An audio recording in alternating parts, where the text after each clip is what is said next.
Penegakan hukum, tonggak kepercayaan.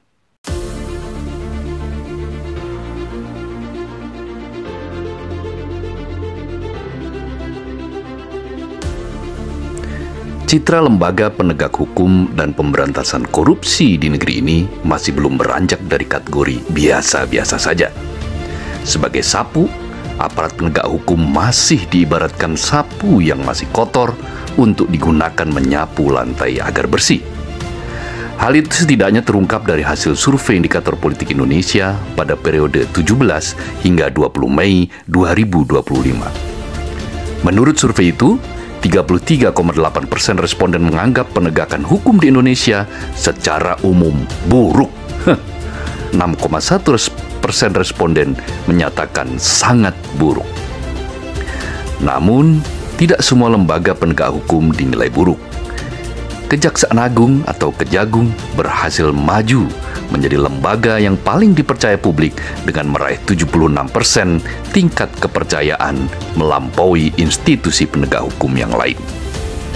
Tingkat kepercayaan terhadap Kejagung ini bahkan melampaui kepercayaan terhadap institusi Komisi Pemberantasan Korupsi atau KPK yang selama ini paling dipercaya menjadi juru gedor dalam pemberantasan korupsi. Tingginya kepercayaan publik terhadap Korps Adiaksa tersebut tidak lepas dari kinerja Kejagung belakangan ini yang berhasil menangkap dan mengungkap tindak pidana korupsi kasus-kasus besar, termasuk menyeret para petingginya. Namun, tingginya kepercayaan publik terhadap Kejagung tersebut jangan sampai menjadi senjata makan tuan. Kejagung harus menunjukkan bahwa kinerja yang dilakukan dengan mengungkap kasus-kasus korupsi besar bukan cuma gimmick. Kejagung harus menunjukkan komitmen terhadap pemberantasan korupsi dengan mengajukan tuntutan yang berat terhadap para koruptor tersebut. Misalnya, dalam kasus korupsi Tata Niaga Timah yang ditaksir merugikan negara hingga 300 triliun rupiah dengan kerugian lingkungan sebesar 271 triliun rupiah dan kerugian keuangan PT Timah sekitar 29 triliun rupiah. Tentu, hal seperti itu layak dituntut hukuman maksimal. Namun, para terdakwa dalam perkara korupsi Timah itu dituntut rata-rata hanya 8 sampai 14 tahun penjara dengan uang ganti rugi bervariasi mulai dari ratusan miliar hingga 3,66 triliun rupiah. Hal seperti itu mestinya tidak terjadi dan tidak akan pernah terjadi lagi. Sebab, bila model tuntutannya seperti itu terus, lama-lama bisa mengobrak-abrik citra yang sudah dibangun Kejagung, sekaligus menggerogoti tingkat kepercayaan yang kini terus naik.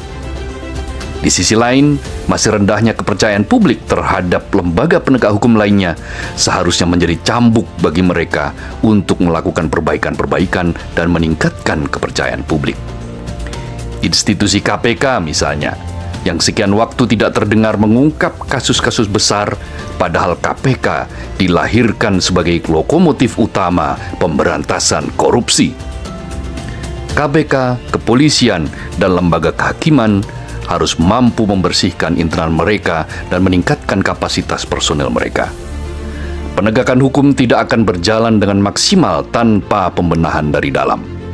Seyogianya pula, lembaga-lembaga yang masih terus mendapat nilai buruk tersebut malu terhadap diri sendiri dan rakyat.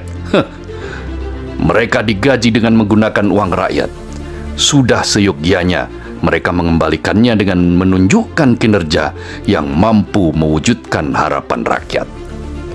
Pembersihan internal yang berbuah pada membaiknya kinerja bakal berbanding lurus dengan tingkat kepercayaan publik terhadap penegakan hukum dan pemberantasan korupsi di negeri ini. Pada ujungnya, kepercayaan terhadap penegak hukum yang adil, transparan, dan tanpa tebang pilih itu akan menjaga kepercayaan publik kepada pemerintah. Bila kepercayaan terus terjaga, segala kebijakan juga akan mudah terlaksana. Jika rakyatnya percaya, akan tumbuh partisipasi aktif yang kian nyata. Dan bila partisipasi aktif rakyat kian merata, kesejahteraan sosial akan menjelma.